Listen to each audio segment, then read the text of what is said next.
स्वागत आपका India news के इस मंच पर। और आप ख़ास मेहमान हमारी हैं, आपका ख़ास योगदान समाज के लिए है। इससे पहले मेरी आपकी मुलाकात हो चुकी है और इंडिया न्यूज़ का ख़ास शो जो हम महिलाएं हैं उसमें हमारी गेस्ट भी गीता श्रॉफ जी थी। उस वक्त दिल्ली का उनका दौरा था और काम के सिलसिले में ही गई थी। मैं सुनकर हैरान हो गई थी जब गीता जी ने बताया कि 3 दशक से ज़्यादा का वक्त हो गया है उन्हें समाज सेवा करते हुए। तो 3 दशक का ये सफ़र कैसा रहा ये भी मैं आपसे पूछना चाहूँगी ताकि लोगों तक आपकी बात पहुँचे।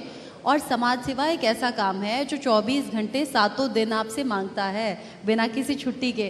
तो कभी लगा नहीं कि कैसा काम है, परिवार को वक्त नहीं दे पा रही हूँ, और दिमाग में कहाँ से आया कि ये काम मुझे करना चाहिए?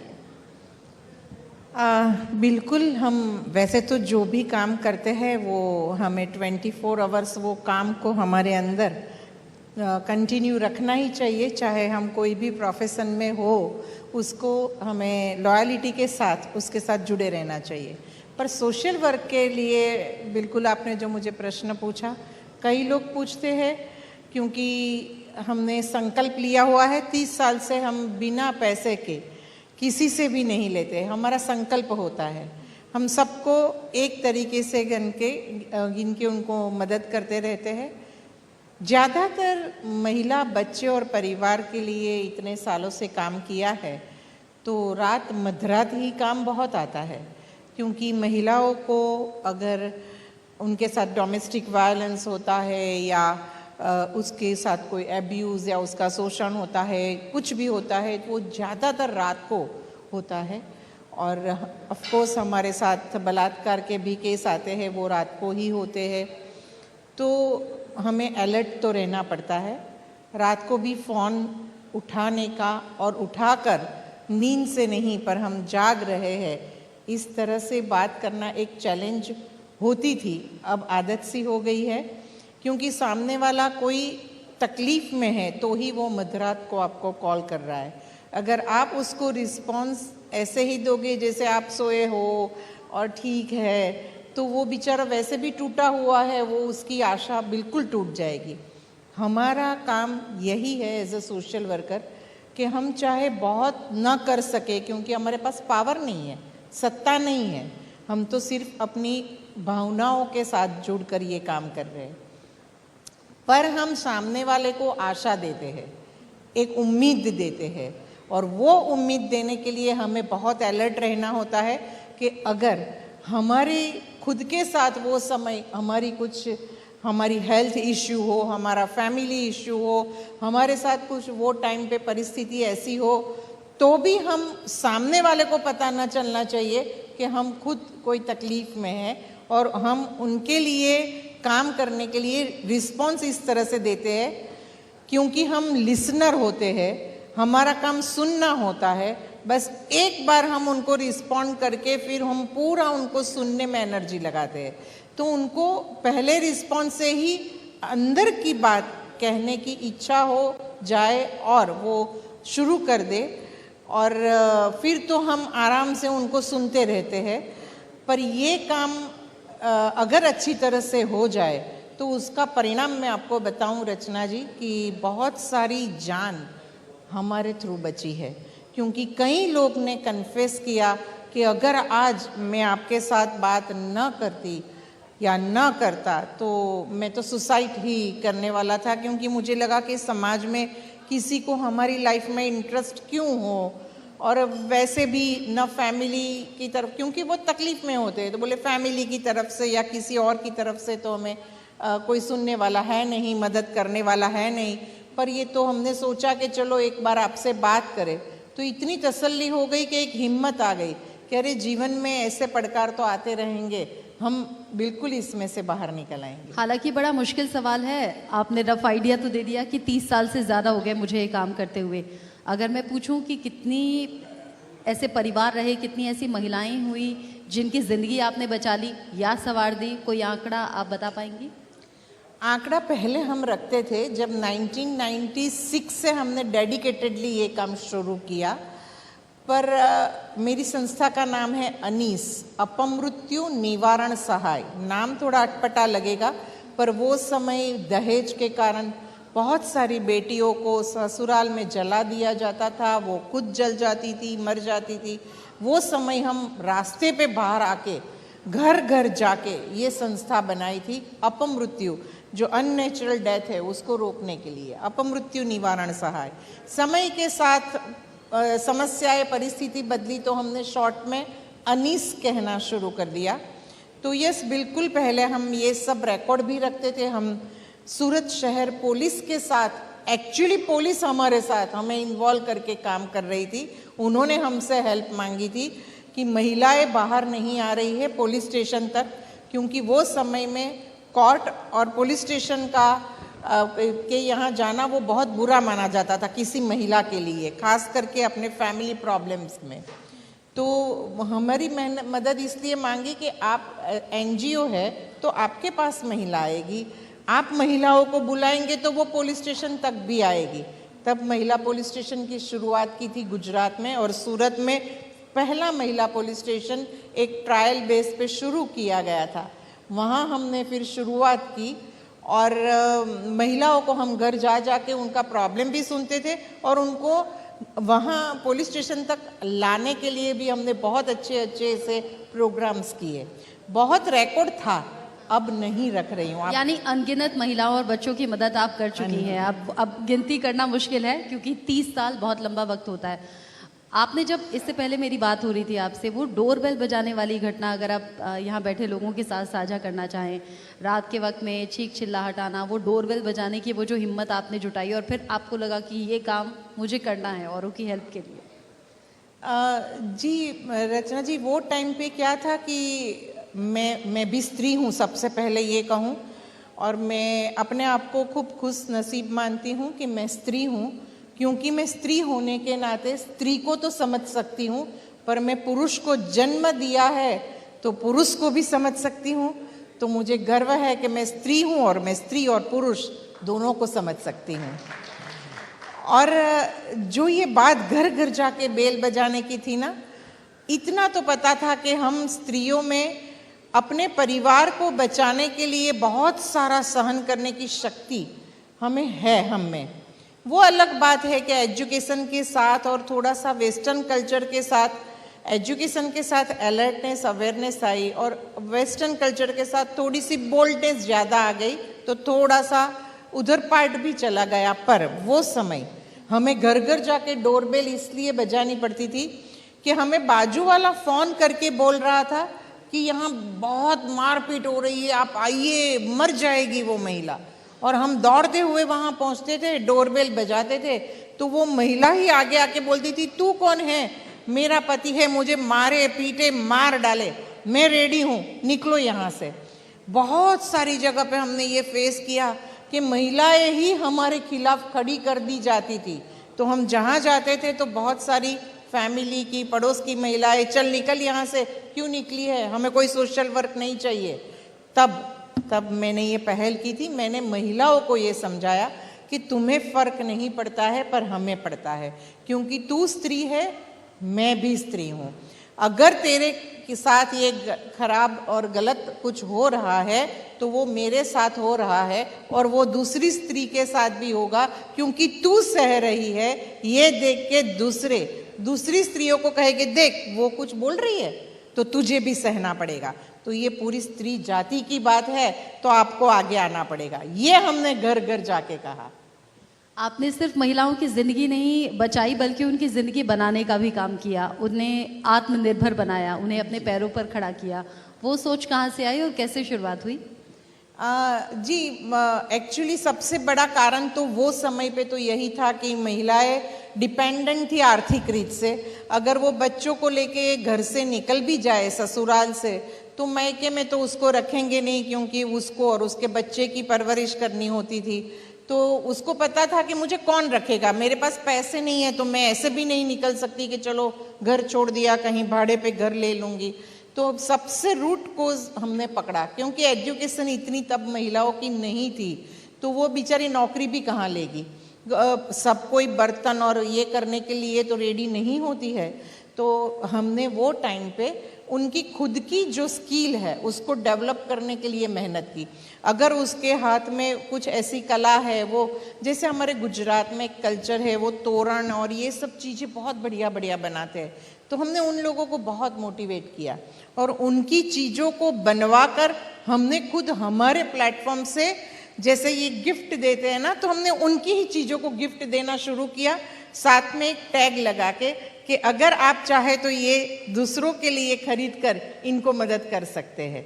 और ये क्लिक हो गया और फिर तो महिलाएं इतनी सारी अच्छी अच्छी अपनी इवन दो आचार, पापड़, ये सब चीज़ें, चाहे आप अपने देश में रहो या विदेश जाओ, हमारे यहाँ के आचार और पापड़ हमें याद आते हैं। तो वो एक बड़ा बिजनेस, वो भी सबको मिला। हमने गाइडेंस तो शुरू की, उनके लिए एक मार्केट बनाई।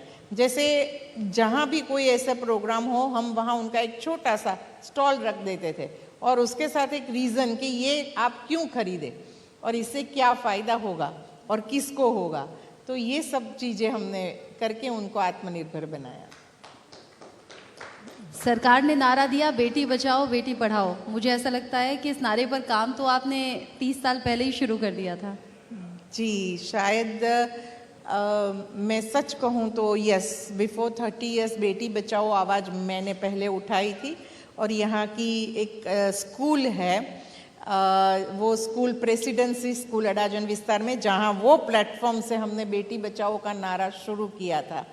और फिर मोदी जी ने तो बेटी बचाओ के साथ बेटी पढ़ाओ भी कहा।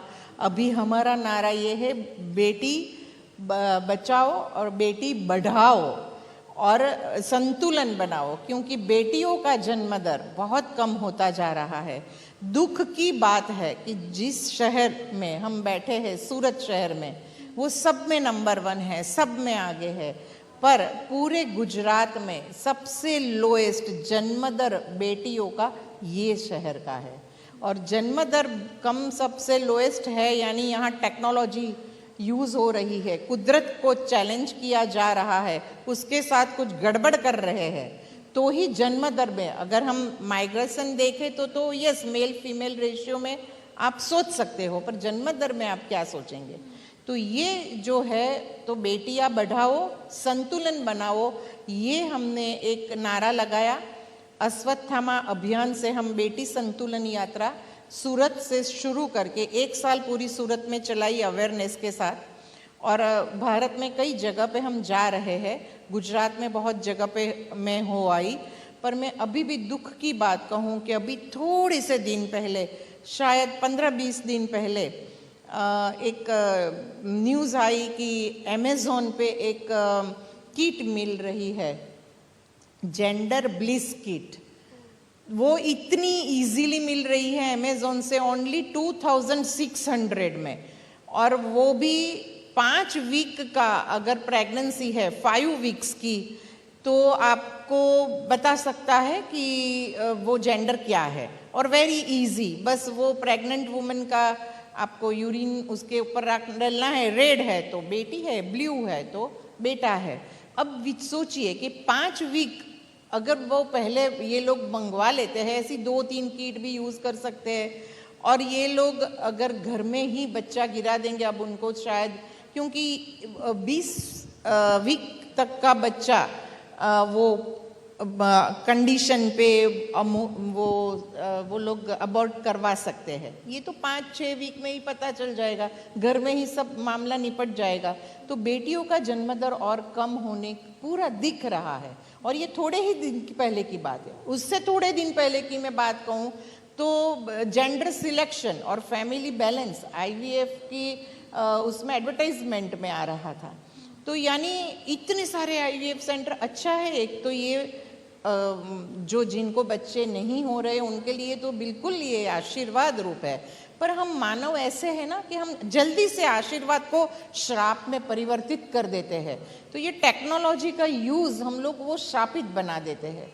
और देखो इतने सारे सेंटर खुल गए और बेटियों के जन्म दर, और ये औद्योगिक शहर है, यहाँ बाहर से लोग आते हैं, यहाँ पैसा कमा लेते हैं, तो पैसे के लिए ये जो क्लिनिक्स खुली है, लोग जाके पैसे से ये करवा के आते हैं। बाहर तो बहुत ही ज़्यादा जाते हैं लोकल, पर ये एक चीज़ है जो बहुत ही दिल में दर्द देती है कि मैंने बेटियां बढ़ाओ संतुलन बनाओ, यानी 30 साल से रचना जी जहाँ से शुरू किया था, आज 30 साल बाद वहीं के वहीं सिर्फ परिस्थिति और समस्याएं और प्रॉब्लम्स बदले, बाकी महिला बच्चों की हालत तो वही की वही है।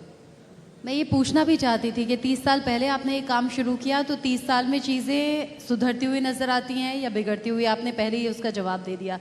30 साल पहले अगर हम जाएं तो वो दौर याद आता है जब न्यूज़पेपर्स में खबरें छपती थी कि स्टोव फट गया, बहू की जलने से मौत हो गई। आपने बड़ा वाजिब सा सवाल उस वक्त आपके जहन में आया कि जब स्टोव फटता है या आग लगती है तो बहू ही क्यों जलती है, सास ससुर पति या बाकी सदस्य क्यों उसमें नहीं जलते? इंटेलिजेंट दिए थे वो। AI तब भी था कि उसको पता है ये बहू है तो उसी के ऊपर गिरना है। और ये सवाल जब जहन में आया तो क्या ये डर नहीं लगा कि अगर मैं ऐसे लोगों के खिलाफ आवाज़ उठाऊंगी या मैं ऐसा कोई कैंपेन शुरू करूंगी तो मेरी भी जान को खतरा हो जाएगा? या कभी ऐसा हुआ कि किसी ने धमकी दी हो? बहुत बार हुआ, बहुत बार हुआ, पर बचपन से पता नहीं क्यों एक राष्ट्र के लिए अंदर एक ऐसी भावना थी कि मैं कुछ करूं। इच्छा तो बहुत कुछ थी, पर हमारे समय में वो टाइम पे कुछ हमारी इच्छाओं का महत्व नहीं था। मैं खुद मेरे माँ बाप की 3rd अनवांटेड गर्ल चाइल्ड हूँ, और बहुत कुछ सोचने का और ये कुछ था भी नहीं। सीधे स्कूल जाओ, पढ़ो, जी पढ़ना है, शादी कर लो, घर बना लो, बस। इच्छा तो थी कि मैं IPS ऑफिसर बनूं, मैं जज बनूं, मैं सैनिक बनूं, राष्ट्र की सेवा करूं, ये करूं। और दिल में वो जज्बा जो था ना वो और तीव्र होता गया। जब 2 बेटों का जन्म दिया, जब वो 2 बेटों को, तो लगा कि वाह, इसमें से तो मैं किसी को बनाऊंगी। फिर पता चला कि नहीं, कोई भी जन्म लेता है वो अपने सपने सिद्ध करने के लिए लेता है, माँ बाप के नहीं।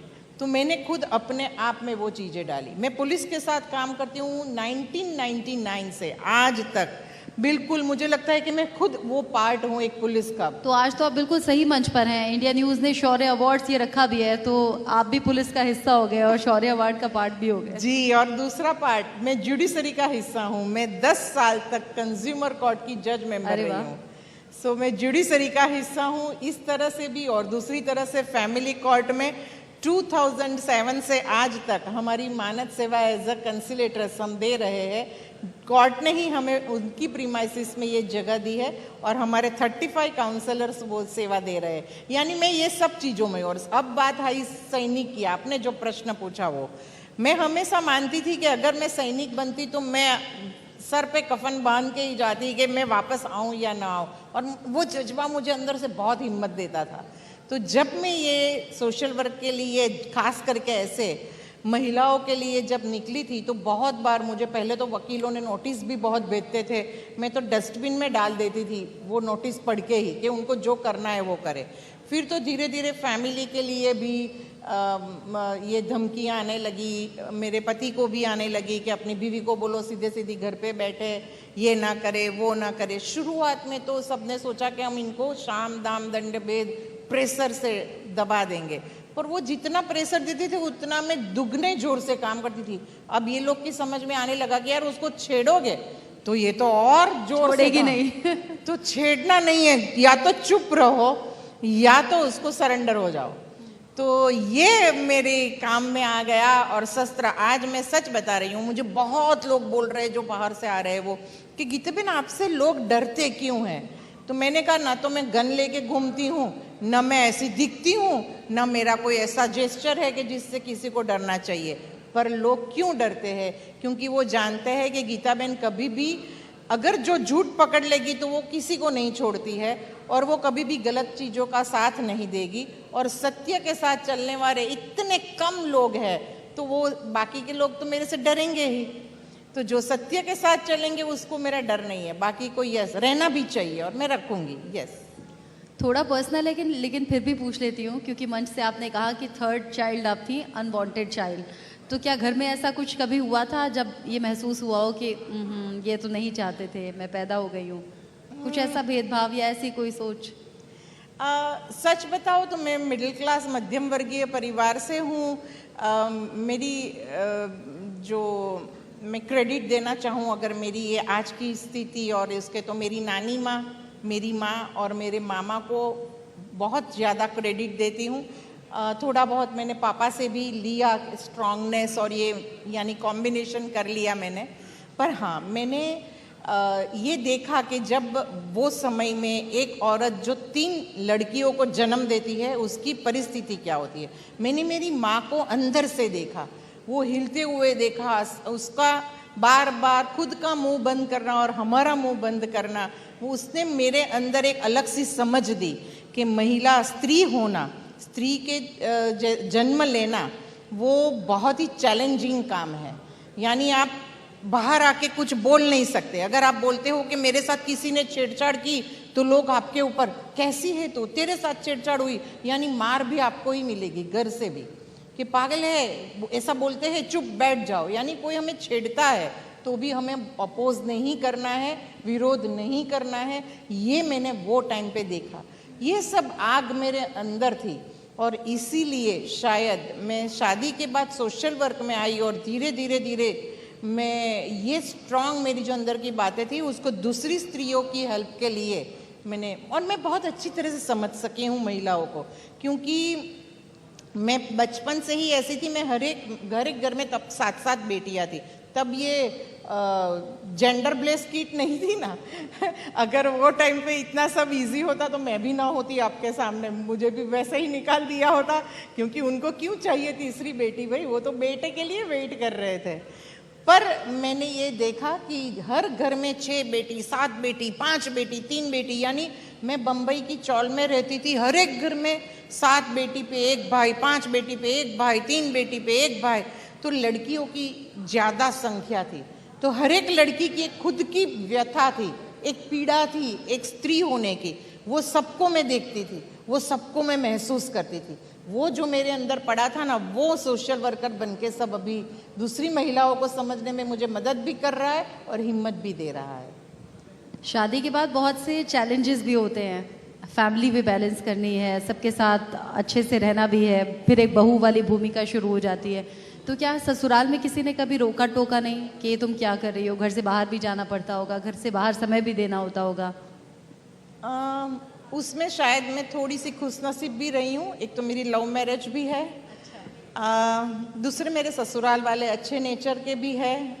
हाँ बिल्कुल, वो समय में मैं जब बाहर निकलती थी तो अड़ोस पड़ोस वाले और जो जान पहचान वाले थे तो वो थोड़ा आके उन लोगों को उकसा जाते थे कि ऐसे थोड़ी कोई बाहर जाते हैं, और ये अच्छी चीज़ है कि वो पुलिस स्टेशन जाके बैठती है, इतनी गंदी जगह पे कितने गंदे लोगों के बीच में आपकी बहू बैठती है, ये वो।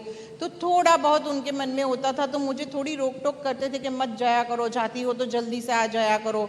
तो तब मुझे ऐसा लगता था, मैं अगर शाम को 7 बजे के बाद घर में जब एंटर होती थी कि जैसे मैंने कितना बड़ा गुनाह कर दिया है। एक तो बेचारे ये लोग मुझे जाने देते और 7 बज गए और मैं 7 बजे एंटर हो रही हूँ।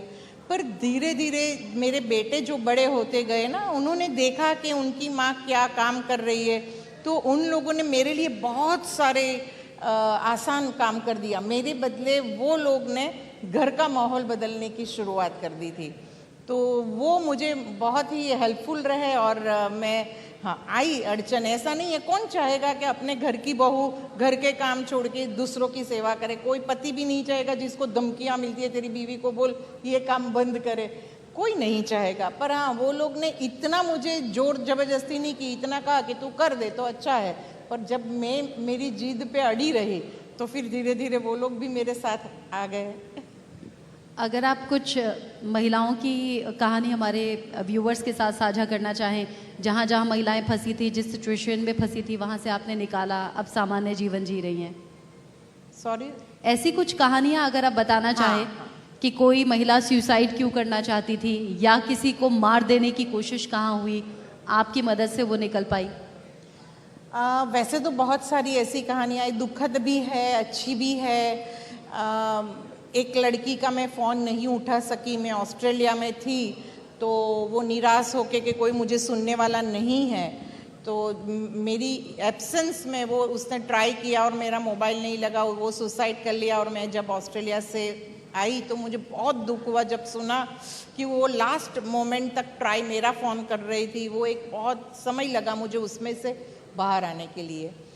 इसके सामने मेरे पास ऐसे अच्छे भी बहुत सारे केसेस है, ज़्यादातर अच्छे ही केस है, ऐसे 2-4 ही केस होंगे जिसमें मुझे थोड़ी सी दुख हुई, पर बाकी तो बहुत सारे स्ट्रॉन्ग केस ऐसे हैं कि जो माँ को मैंने स्कूल में, क्योंकि मैं 25 साल से रेगुलर स्कूल में जाके उनको गुड टच बैड टच तो बताती हूँ, सेक्सुअल एब्यूज से बचना कैसे है, आवाज़ कैसे उठानी है, मैंने उनको आवाज़ निकालना कैसे है, क्योंकि वो लोग हेल्प के लिए आवाज़ भी देती थी ना तो इतनी धीरे से कि बाजू वाले को भी ना सुनाई दे, तो मैंने वो ट्रेनिंग भी दी कि बोलो जोर से कि अगर मदद चाहिए तो कैसे।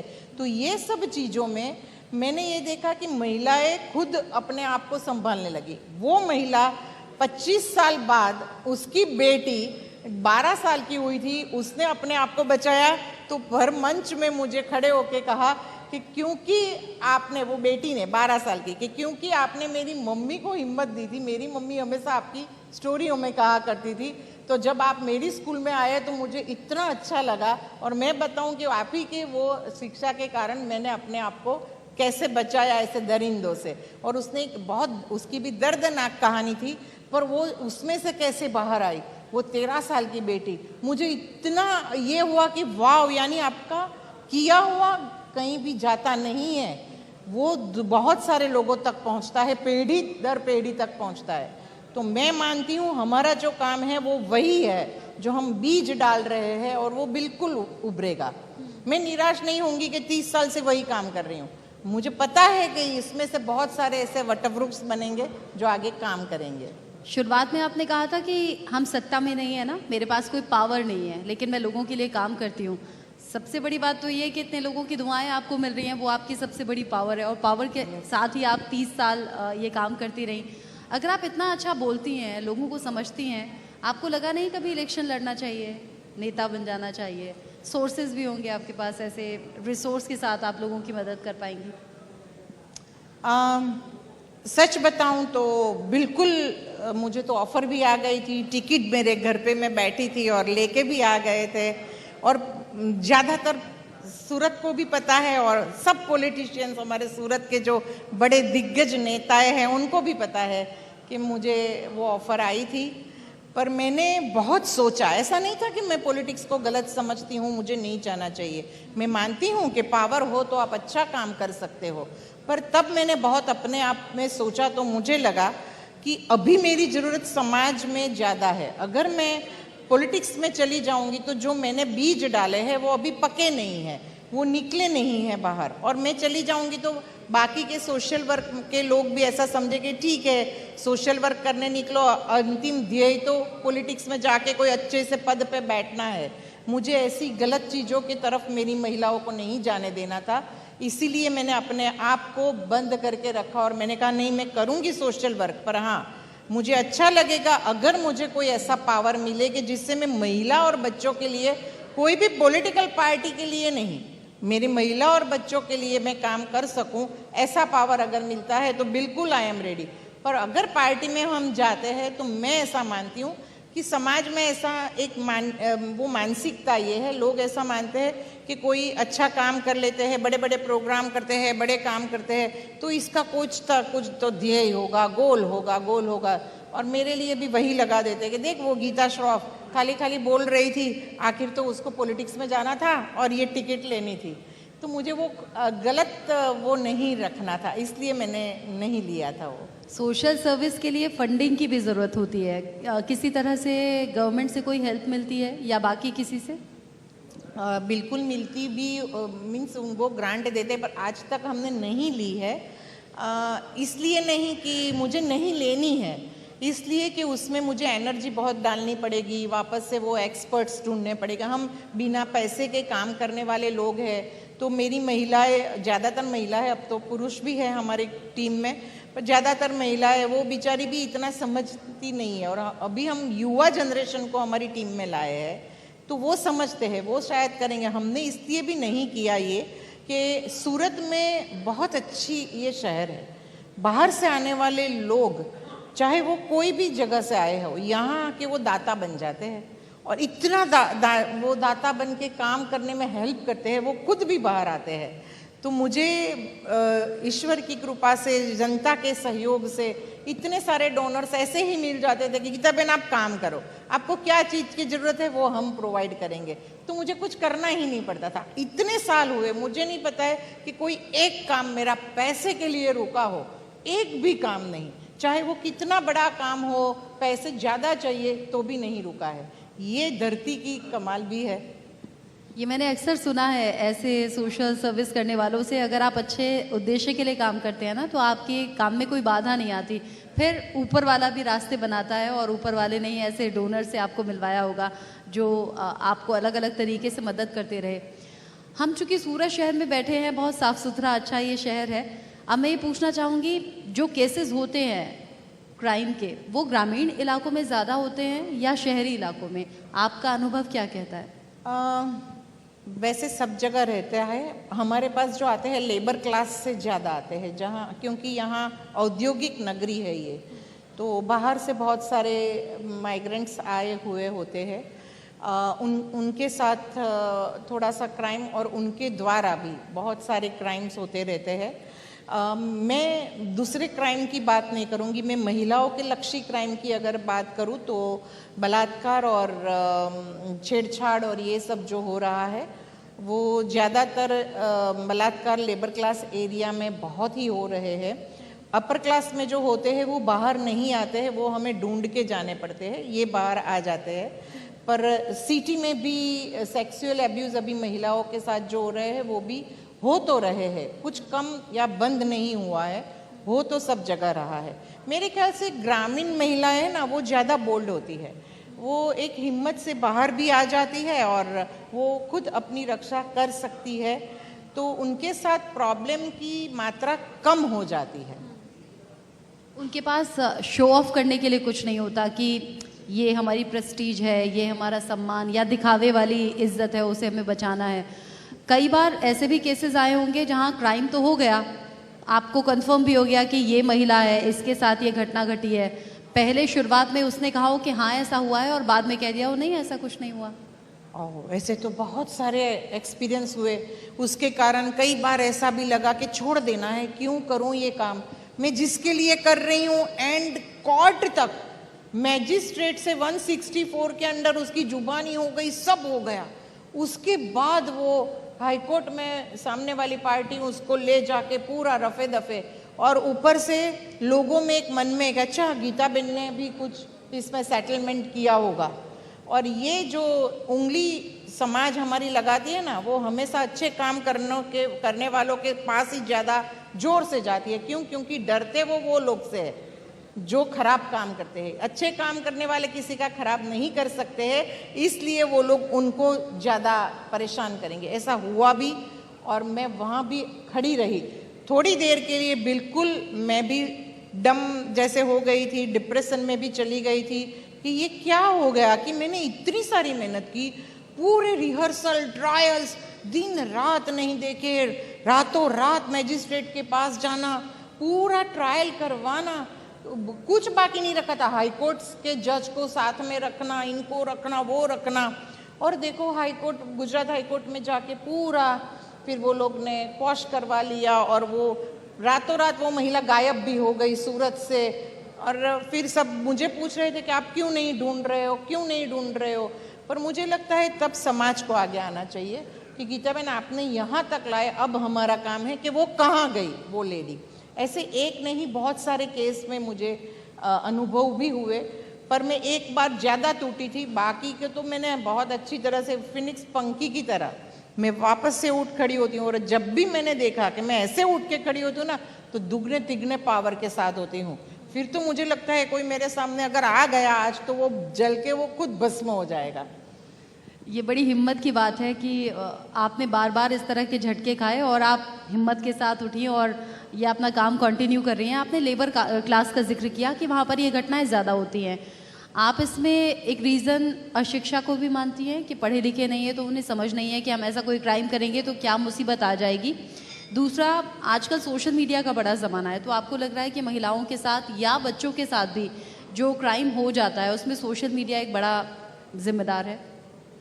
मैंने कहा ना कि हम मानव ऐसे है कि वो वरदान को श्राप में बदल देते हैं। सोशल मीडिया वैसे एक वरदान भी है, पर उसको हम वरदान के तौर पे कम लेकर अगर उसको श्रापित बना देते हैं तो हाँ, बहुत सारे केस आते हैं सोशल मीडिया के कारण। साइबर क्राइम तो होता है और ये अभी अभी लोगों के सामने आया। साइबर क्राइम तो अभी शाखाएं शुरू हुई पुलिस द्वारा। मैं तो 10 साल पहले की बात कर रही हूँ। मेरी यूनिवर्सिटी की इतनी सारी बेटियाँ गुपचुप मेरे लेक्चर के बाद कोने में आके मुझे खींच के ले जाती थी कि मैडम प्लीज़ मेरे साथ बहुत गलत हुआ है, किसी ने मेरे से न्यूड फोटोज़ ले लिए हैं, अब मुझे वो परेशान कर रहा है, मुझे यहाँ बुला रहा है, वहाँ और वो टाइम पे 10 साल पहले जब साइबर ये सोशल मीडिया के क्राइम को कोई समझने को तैयार नहीं था, इवन नॉट पुलिस डिपार्टमेंट, तब मुझे डायरेक्ट पुलिस कमिश्नर के पास जाके ये सब बातें रखनी पड़ती थी कि ये बेटी को बचाना है, पर पहली शर्त ये कि बेटी का नाम बाहर नहीं आना चाहिए।